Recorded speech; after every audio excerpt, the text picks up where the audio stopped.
இந்திய ஜனநாயகத்தில் அவர் ஒரு பெரிய மறைக்கப்பட்ட ஒரு பெரிய பேர் மகானாக தான் இருக்கிறாரு. அந்த மகானுடைய வாழ்க்கை வரலாறுகள் எல்லாமே நமக்கு எல்லாருக்கும் தெரியும்.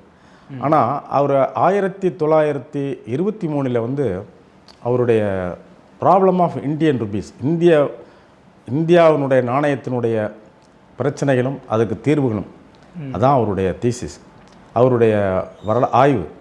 அந்த ஒரு முதுமுனைவர் ஆய்வில் அவருடைய இந்தியாவில் நாணயங்களுக்குள்ள பிரச்சனை, அதற்கு எப்படி வந்தது அந்த பிரச்சனை, அதற்கு என்ன தீர்வு என்று 1923 கொடுக்குறார்.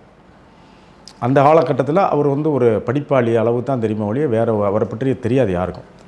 உலகத்துக்கு தெரியாத ஒரு அம்பேத்கர் இந்த பிரச்சனையை பிரிட்டிஷ் அரசாங்கத்துக்கு எழுதுகிறார். அவருடைய லண்டன் தானே படித்தது. லண்டனில் அவர் எழுதும்போது அங்கே பேர் வாங்குறார்.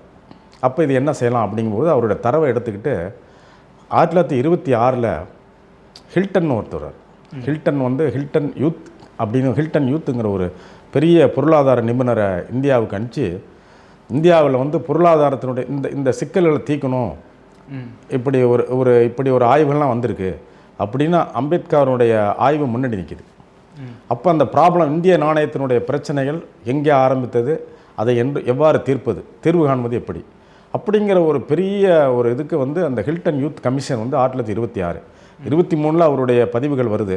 26 அந்த கமிஷன் அம்பேத்கரை முன்னிறுத்தி அவருடைய இது பிரகாரம் இதில் உள்ளதெல்லாம் உண்மைதான், இந்த தீர்வுகளுக்கு இதை காமிக்கணும்னா இந்தியாவுக்கு ஒரு மத்திய ஆளுமை, நாணயங்களை ஆளுமை வேணும், நாணயங்களை மத்தியில் ஒரு ஆள வேண்டும். அதற்காக தான் ரிசர்வ் பேங்க் ஆஃப் இந்தியா, ஆர்பிஐன்னு உருவாக்குறாங்க.